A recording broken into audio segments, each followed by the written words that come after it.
Hello friends, I hope all are you fine. आप सभी ने जो है पार्ट 4 कर लिया होगा, जो हमारा बायो सेक्शन है क्लास 9 प्रीवियस ईयर जो भी ट्रिपल के एग्जाम के अंदर क्वेश्चंस आए हैं।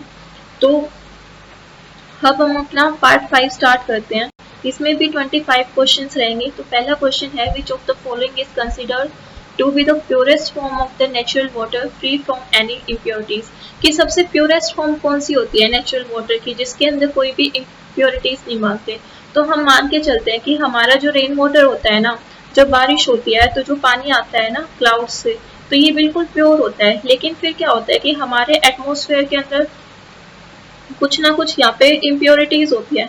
तो इन बाद में ये क्या होता है, इन इम्प्योरिटीज के साथ मिक्स हो जाता है। तो सबसे प्योरेस्ट हम किसको लेके चलते हैं, रेन वाटर को लेके चलते हैं। एक हम एसिड रेन भी कहते हैं। एसिड रेन क्या होता है कि अगर 5.5 से कम अगर पीएच होने लग जाती है किसकी, रेन वाटर की, तो वो किस में चेंज हो जाती है, एसिड रेन के अंदर चेंज हो जाती है।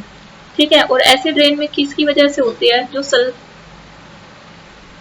होता है, ठीक है, उसकी वजह से होता है, या फिर जो नाइट्रेट्स होते हैं ना, उसकी वजह से होता है। ठीक है। नेक्स्ट है, what are the hens called which are reared for eggs. तो हमें पता है जो हैंस होती है ना, वो दो पर्पस के लिए रियर की जाती है। एक तो एग्स के लिए होती है, और दूसरी जो होती है वो किसके लिए होती है, वो मीट के लिए होती है। तो जो हमारी हैंस है, ठीक है, जिनको हम क्या है एग्स के लिए रियर करते हैं, उनको क्या बोलते हैं हम, लेयर्स। और जो कि मीट के लिए की जाती है, उनको क्या बोलते हैं हम, बॉयलर्स। ठीक है। नेक्स्ट है, the virus causing the Japanese encephalitis और brain fever will enter in our body through। तो ये हमने कहा था कि जो जापानीज इंसेफेलाइटिस होती है, ये एक वायरस की वजह से होती है पहली बात तो। और दूसरा, ये कैसे एंटर करता है हमारी बॉडी के अंदर, तो ये मॉस्किटो की बाइट की वजह से एंटर करता है। नेक्स्ट है, which of the following pathogens causes acne. कि जो एक्ने हो जाता है फेस के ऊपर, तो वो किसकी वजह से होता है, तो वो किसकी वजह से होता है, स्टेफाइलोकोकस की वजह से होता है। नेक्स्ट है, the main layer of the atmosphere from 10 kilometres above the surface of the earth up to 50 kilometres is called. तो हमने कहा था कि 0 से लेके 10 किलोमीटर्स तक जो लेयर होती है वो कौन सी होती है, हमारी ट्रोपोस्फेयर होती है। और उसके बाद 10 to 50 वाली जो लेयर होती है वो कौन सी होती है, वो होती है हमारी स्ट्रेटोस्फीयर। और इस स्ट्रेटोस्फीयर के अंदर क्या प्रेजेंट होती है, ओजोन प्रेजेंट होती है। तो इसका आंसर क्या आ जाएगा, स्ट्रेटोस्फीयर। नेक्स्ट है, Spongilla is an example of. तो स्पॉन्जिला है वो हमारा नाम से ही पता चल रहा है, वैसे तो स्पॉन्जिला यानी कि एक स्पंज है, ठीक है, जिसको बाथ स्पंज भी बोलते हैं। तो ये क्या है, हमारे पास एक कोरिफेरा है। ठीक है। तो स्पॉन्जिला क्या है, हमारे पास स्पंज है, जो कि किस में आता है, कोरिफेरा। कोरिफेरा में कहा था ऐसे एनिमल्स होते हैं जिनकी बॉडी के ऊपर क्या होते हैं, पोर्स होते हैं। और इसको स्पॉन्जिला को हम क्या है, बाथ स्पंज भी बोलते हैं, क्योंकि इसको हम मेनली यूज करते हैं बात करने के लिए। ठीक है। तो क्या बोलते हैं इसको हम, बाथ स्पंज। नेक्स्ट क्वेश्चन है, which of the following has the bilateral symmetry. Bilateral symmetry का मतलब क्या है, जैसे कि ये ऑर्गेनिज्म है, ठीक है, तो अगर इसको हम डिवाइड करें तो लेफ्ट, तो इसको हम डिवाइड कर सकते हैं लेफ्ट एंड राइट के अंदर। तो ये राइट एंड लेफ्ट पार्ट होंगे वो ऑलमोस्ट क्या होंगे, आइडेंटिकल होंगे। और ट्रिप्लोप्लास्टिक मतलब क्या है, उसके अंदर 3 जंप लेयर्स हैं। तो प्लेटिहेल्मिन्स के अंदर अगर हम देखेंगे तो क्या है, ये ट्रिप्लोप्लास्टिक भी है और इनके अंदर बायलेटरल सिमेट्री भी है। ठीक है। तो इसका आंसर क्या हो जाएगा, प्लेटिहेल्मिन्स। कोरिफेरा के अंदर कोई सिमेट्री नहीं होती। जिम्नोस्पर्म एनिमल्स प्लांट्स होते हैं, तो इनके अंदर भी सिमेट्री इतनी देखने को नहीं मिलती। सिलेंट्रेट्स के अंदर क्या होती है, हमारे पास रेडियल सिमेट्री होती है, और ये डिप्लोब्लास्टिक होते हैं। नेक्स्ट है, which of the following is not a muscular tissue. तो 3 तरह के मस्कुलर टिश्यू होते हैं हमारे पास। एक स्ट्रेटेड मसल्स होती हैं, ठीक है, एक कार्डिक मसल्स होती है, और एक अनस्ट्रेटेड मसल्स होती हैं। जो स्ट्रेटेड वाली होती है इनको हम क्या बोलते हैं, इनको वॉलेंट्री मसल्स भी बोलते हैं, या फिर स्केलेटल मसल्स भी बोलते हैं। क्योंकि इनको हम क्या कर सकते हैं, वॉलेंट्री का मतलब होता है अगर हमारी मर्जी है, जैसे हम अपना हाथ हिलाते हैं, ठीक है, तो जो हाथ वाली बोन है वो मूव करेगी। ठीक है, तो वो क्या है, वॉलेंट्री है, हमारी मर्जी के हिसाब से चेंज हो सकता है। जबकि जो हमारी कार्डिक और अनस्टेटेड है, ये कैसी होती है, ये इनवॉलेंट्री मसल्स होती हैं। जैसे कि हमारी आईज की, जैसे ये है आइरिस वगैरह है, तो अगर हमको चाहे कंट्रोल करना तो नहीं कर सकते। ठीक है, स्टेटेड मसल्स के अंदर क्या होती हैं, स्टेशंस प्रेजेंट होती हैं। ठीक है, और कार्डिक मसल्स कहाँ देखने को मिलती है, ये हार्ट के अंदर देखने को मिलती है। ठीक है, एक स्पेशल तरह की मसल्स होती हैं ये। तो इनमें से कौन सा टाइप जो है हमारा मसल्स का नहीं है, तो इसका आंसर जो है वो हमारा आ जाएगा एरियोलर टिश्यू। ये एक तरह का टिश्यू है जो कि कनेक्टिव टिश्यू है। नेक्स्ट है, kharif season last for which of the following time period. Kharif season क्या होता है, ये होता है जिसके अंदर हम जो क्रॉप है हमारी उसको जून या जुलाई के टाइम पे उसकी वो करते हैं, बुआई करते हैं, सोइंग करते हैं, और फिर उसकी हार्वेस्टिंग अक्टूबर के टाइम पे करते हैं। ठीक है, और जो ये नवंबर से अप्रैल वाला टाइम है, ये कौन सा है, ये रबी क्रॉप्स का होता है। ठीक है, नेक्स्ट है,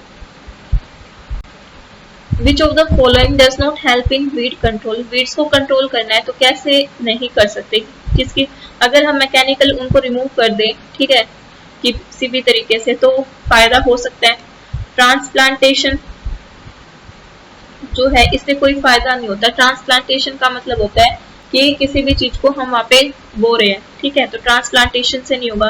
क्रॉप रोटेशन है कि अब की बार जैसे हमने क्या बोल लिया, गेहूं बोल लिया, अगली बार क्या है मस्टर्ड बोली, तो इससे फायदा मिल सकता है। क्योंकि जो वीट वाले हम कह सकते हैं वीट्स हैं, तो वो अगली बार क्या है, कम चांस होगा कि वो मस्टर्ड वाले के अंदर भी क्या करेंगे, ग्रो करेंगे। इंटरक्रॉपिंग की हम 2 या 2 से ज्यादा क्रॉप्स को यूज कर सकते हैं। मान लो हमने एक ही ये है, ठीक है, बेड है, इसके अंदर हमने क्या वीट की वो कर ली, और दूसरी के अंदर हमें ने मस्टर्ड की कर ली। तो जो मस्टर्ड का वीट होगा वो इस वीट होगा, तो वीट वाले में नहीं देखने को मिलेगा, तो इससे हमारा फायदा हो सकता है। तो इसका आंसर क्या हो जाएगा, ट्रांसप्लांटेशन। नेक्स्ट क्वेश्चन है कि वाटर साइकिल के अंदर जो मूवमेंट होती है वाटर की थ्रू द सोइल, की सोइल में से पानी जा रहा है, तो उसको क्या बोलते हैं। देखो वाटर साइकिल के अंदर क्या होता है, ये हमारी सोइल है, यहाँ पे क्या है, हमारे ये क्लाउड्स हैं। ठीक है, तो जो पानी है ये भाप बन के ऊपर जाएगा, ओशियन से जाएगा, और हमारी जो सोइल है वहां से जाएगा, और फिर ये जो है रेन या फिर स्नो की फॉर्म में नीचे आएगा। अब ये जो यहाँ पे जैसे सोइल है, तो ये सोइल में से हम बोलते हैं ना कुछ पानी अंडरग्राउंड जाता है, तो इस वाले मूवमेंट को हम क्या बोलते हैं, पर्क्यूलेशन बोलते हैं। इवेपोरेशन में तो इसका जो भाप बन के ऊपर जाना है ये क्या है, इवेपोरेशन है। ठीक है, और जब ये यहाँ पे नीचे आ रहा है जो पानी, इसको क्या बोलते हैं, प्रेसिपिटेशन बोलते हैं। और ये नीचे आना बिल्कुल सोइल के अंदर, तो इसको क्या बोलते हैं, पर्क्यूलेशन। इसको इसकी वाटर होल्डिंग कैपेसिटी के नाम से भी जाता है, कि जैसे अलग सोइल की अलग अलग वाटर होल्डिंग कैपेसिटी होती है, कोई कम पानी को होल्ड कर सकती है तो कोई ज्यादा को होल्ड कर सकती है। नेक्स्ट है, डेड प्लांट्स और एनिमल्स होते हैं, वो क्या करते हैं, नाइट्रोजन को मतलब कि जो भी उनकी बॉडी के अंदर अमीनो एसिड्स हैं, ठीक है, या फिर प्रोटीन है, वो सॉइल के अंदर चले जाते हैं। तो कैसे जाएंगे, ठीक है, as which of the following, किसकी फॉर्म में जाएंगे वो, ठीक है, तो वो अमोनियम कंपाउंड्स की फॉर्म में जाते हैं। ठीक है, नेक्स्ट क्वेश्चन है, पंपकिन है, वाटरमेलन है, रेड मेलन है, तो ये हमारी किस तरह की क्रॉप्स होती हैं, तो ये हमारी ज़राअत क्रॉप्स होती हैं, जो कि क्या होती हैं, खरीफ के बाद ग्रो की जाती हैं। ठीक है, इन क्रॉप्स को हम क्या बोलते हैं, सीजनल फ्रूट्स के नाम से भी जानते हैं। कि एक क्या होता है हमारे पास सीजनल फ्रूट्स, या फिर एक जो सीजन के अंदर फ्रूट्स या फिर वेजिटेबल्स होते हैं ना, वो इस पर्टिकुलर पीरियड के अंदर क्या होते हैं, ग्रो की जाते हैं। तो ऐसे क्रॉप्स को हम बोलते हैं ज़राअत क्रॉप्स। एग्जांपल हमारे पास दे रखे हैं, जैसे पंपकिन है, वाटरमेलन है, रेड मेलन है। नेक्स्ट क्वेश्चन करते हैं, द टर्म बायोलॉजी, तो जो टर्म बायोलॉजी थी वो किसने दी थी, तो डार्विन की बात करते हैं। सबसे पहले डार्विन ने क्या किया था, इन्होंने नेचुरल सिलेक्शन के बारे में बताया था। ठीक है, लेमार्क है, इनकी क्या होती है, इवोल्यूशन की एक थ्योरी होती है, यूज एंड डिसयूज थ्योरी। ठीक है, और जो लिनियस है, ये सबसे पहले लिविंग ऑर्गेनिजम्स को क्या करते हैं, क्लासिफाई करते हैं। ठीक है, तो इनमें से जो बायोलॉजी की टर्म है ना, वो कौन देते हैं, हमारे जो लेमार्क है, यही सबसे पहले क्या है, बायोलॉजी टर्म देते हैं। नेक्स्ट है, लाइसोसोम्स जो होते हैं आर प्रोड्यूस्ड बाय, कौन प्रोड्यूस करता है, तो लाइसोसोम्स को प्रोड्यूस करते हैं हमारे गोल्गी एपरेटस कह सकते हैं हम। ठीक है, नेक्स्ट है, which of the following is a viral disease, viral disease है विब्रो कोलेरा की वजह से क्या होता है, कोलेरा होता है। फिर आता है हमारे पास टाइफाइड। टाइफाइड किसकी वजह से होता है? साल्मोनेला टाइफी की वजह से होता है, तो ये भी बैक्टीरियल है। फिर आता है इन्फ्लुएंजा वायरस होता है, ठीक है, जैसे पोलियो वायरस है, इन्फ्लुएंजा वायरस है। तो इन्फ्लुएंजा कैसी है? वायरल डिजीज है। और बेरी किसकी वजह से होती है? ये विटामिन जो बी होता है ना, उसकी डेफिशिएंसी की वजह से होती है, तो एक डेफिशिएंसी डिजीज है। नेक्स्ट करते हैं, प्रोटोप्लाज्म क्या है? फिजिकल बेसिस है लाइफ का, मतलब जितनी भी हमारी क्या है, जैसे ये सेल है, यहाँ पे न्यूक्लियस है, तो ये जो पार्ट है बच गया, ये यहाँ पे एक फ्लूइड भरा होता है, ठीक है, और इसको हम क्या बोलते हैं? प्रोटोप्लाज्म है। अब हमारी जितनी भी मेटाबॉलिक एक्टिविटीज होती हैं जो कि सेल को जिंदा रखती हैं, वो कहाँ हो रही है? वो प्रोटोप्लाज्म के अंदर हो रही है। तो इसकी वजह से प्रोटोप्लाज्म को क्या कहा जाता है? फिजिकल बेसिस ऑफ लाइफ कहा जाता है, ठीक है। और ये जो है, ये किसने कहा था? तो ये हमारे जो हक्सले थे, इन्होंने कहा था कि जो प्रोटोप्लाज्म है ये हमारा क्या है? फिजिकल बेसिस है लाइफ का। रॉबर्ट हुक ने क्या किया था? सबसे पहले सेल डिस्कवर किया था, जो कि कोर्क सेल्स किए थे प्लांट के, और ल्यूवेन हुक जो थे, उन्होंने सबसे पहला लिविंग सेल डिस्कवर किया था स्पोंजिला के अंदर। नेक्स्ट है, group of the earliest photosynthetic organisms appear during the origin of life, कि सबसे पहले जो फोटोसिंथेटिक ऑर्गेनिजम्स हैं, ऐसे ऑर्गेनिज्म जिन्होंने फोटोसिंथेसिस स्टार्ट की थी, वो हमारे क्या थे? साइनोबैक्टीरिया थे। इनको हम क्या बोलते हैं? ब्लू ग्रीन एल्गा के नाम से भी जानते हैं, ठीक है। और हमने कहा था, ठीक है, इनके अंदर क्या प्रेजेंट है? ब्लू ग्रीन एल्गा के अंदर। और ये कैसी फोटोसिंथेसिस परफॉर्म करते हैं? तो ये ऑक्सीजनिक फोटोसिंथेसिस परफॉर्म करते हैं, यानी कि ऑक्सीजन को लिबरेट करते हैं, ठीक है। कौन से किंगडम से बिलोंग करते हैं? तो ये मोनरा से बिलोंग करते हैं। मोनेरा हमने किया था कैसे होते हैं? प्रोकैरियोट्स होते हैं और यूनिसेलुलर होते हैं, ठीक है। नेक्स्ट क्वेश्चन करते हैं, ट्रू न्यूक्लियस इज एब्सेंट। जो ट्रू न्यूक्लियस है वो किसके अंदर एब्सेंट होता है? तो मोनेरा के अंदर होता है। और मोनेरा के अंदर कौन आता है? हमारा बैक्टीरिया आ जाता है, ठीक है। नेक्स्ट क्वेश्चन है, an example of the cell devoid of nuclear membrane and mitochondria, कि एक ऐसा सेल जिसके अंदर ना तो न्यूक्लियर मेम्ब्रेन है और ना ही माइटोकॉन्ड्रिया है। तो हमने कहा था कि ट्रू जो न्यूक्लियस होता है उसके अंदर न्यूक्लियर मेम्ब्रेन होती है, लेकिन जो ट्रू न्यूक्लियस नहीं है उसके अंदर ना तो न्यूक्लियर मेम्ब्रेन होगी, क्या होगा? न्यूक्लियोइड होगा, और ना ही उसके अंदर ऑर्गेनेल्स होते हैं। तो ये किसके अंदर होगा हमारे पास? अगर हम देखें, इस के अंदर भी होता है, ठीक है। फिर आता है प्रोटोजोआ। प्रोटोजोआ के अंदर भी होता है। तो हमारा जो बैक्टीरियल सेल है ना, उसके अंदर कोई क्या है? न्यूक्लियर मेम्ब्रेन नहीं होती, ठीक है। तो इसका आंसर क्या आ जाएगा? हमारा बैक्टीरियल सेल, ठीक है। स्पंज के अंदर भी होती है। नेक्स्ट है, which of the following statement is correct, की स्टेटमेंट बतानी है कि कौन सी सही है। जो वायरस होते हैं वो रिप्रोड्यूस करते हैं आउटसाइड द सेल। तो हम कहते हैं कि जो हमारे वायरस होते हैं ना, ये कैसे होते हैं? बाहर तो नॉन लिविंग होते हैं, लेकिन जैसे ही ये सेल के अंदर आ जाते हैं, ये क्या बन जाते हैं? लिविंग बन जाते हैं। कैसे बनेंगे? सेल की जो क्या है, सेलुलर मशीनरी है, उसको यूज करके ये क्या करना शुरू कर देते हैं? रिप्रोड्यूस करना शुरू कर देते हैं। तो जो वायरस है वो रिप्रोड्यूस करेंगे कहाँ पे? Inside the cell. नेक्स्ट है, ग्लोबल वार्मिंग है एक्सपेक्टेड टू रिजल्ट इन, अगर ग्लोबल वार्मिंग है वो किसकी वजह से बढ़ती है? CO2 का अगर राइज होगा इसकी कंसंट्रेशन में, तो ग्लोबल वार्मिंग होगी, तो इसकी वजह से क्या होएगा? सी लेवल बढ़ेगा, कि पानी जो है, जितने भी हमारे ग्लेशियर्स है वो मेल्ट करेंगे, ठीक है। ग्लेशियर्स मेल्ट करके कहाँ आएंगे? समुद्र में आएंगे, तो सी लेवल बढ़ेगा, ये बात ठीक है। फ्लो पैटर्न जो है वो भी चेंज होगा, ठीक है। और कोस्टल लाइन भी चेंज होंगी, जो भी जगह है जो कि समुद्र के आसपास है वो क्या हो जाएंगी? डूब जाएंगी। तो कोस्टल लाइंस भी चेंज हो रही है। तो इसका आंसर क्या आ जाएगा? All of these. नेक्स्ट है, which of the following is least likely to be an effect of the global warming, कि ग्लोबल वार्मिंग का इतना ज्यादा इफेक्ट नहीं होगा इस चीज के ऊपर। तो देखो, ग्लोबल वार्मिंग बढ़ रही है तो हमारे जो क्लाइमेटिक कंडीशंस है वो चेंज होंगी। तो इसकी वजह से जो हरिकेन्स क्या होते हैं? टाइप के साइक्लोन्स होते हैं, तो साइक्लोन्स तो बढ़ेंगे, ठीक है।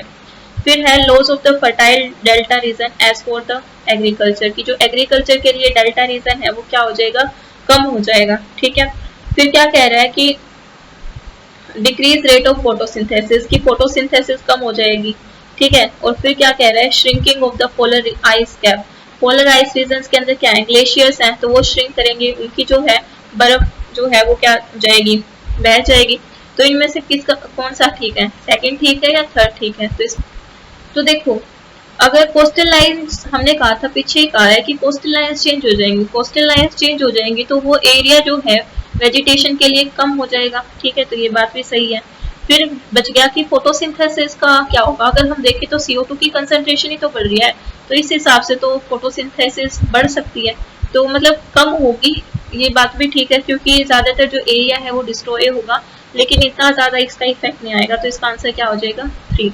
नेक्स्ट है water is usually heated bye, कि जो वाटर है वो क्या कैसे हीट होता है, तो वाटर जो हीट होता है वो हमारा, तो वाटर जो होता है वो कैसे हीट होता है, कन्वेक्शन की वजह से होता है। कन्वेक्शन के अंदर क्या होता है कि जो भी वाटर मॉलिक्यूल्स हैं, ठीक है, वो क्या करेंगे, सन की हीट की वजह से वो और ज्यादा जो है मूवमेंट करना शुरू कर देते हैं, ठीक है, तो इसका आंसर क्या आ जाएगा, कन्वेक्शन आ जाएगा। नेक्स्ट है which of the following is not a sexually transmitted disease, तो एक ऐसी डिजीज बतानी है जो कि सेक्सुअली ट्रांसमिटेड नहीं है, तो इसका आंसर क्या है, एंथ्रेक्स है।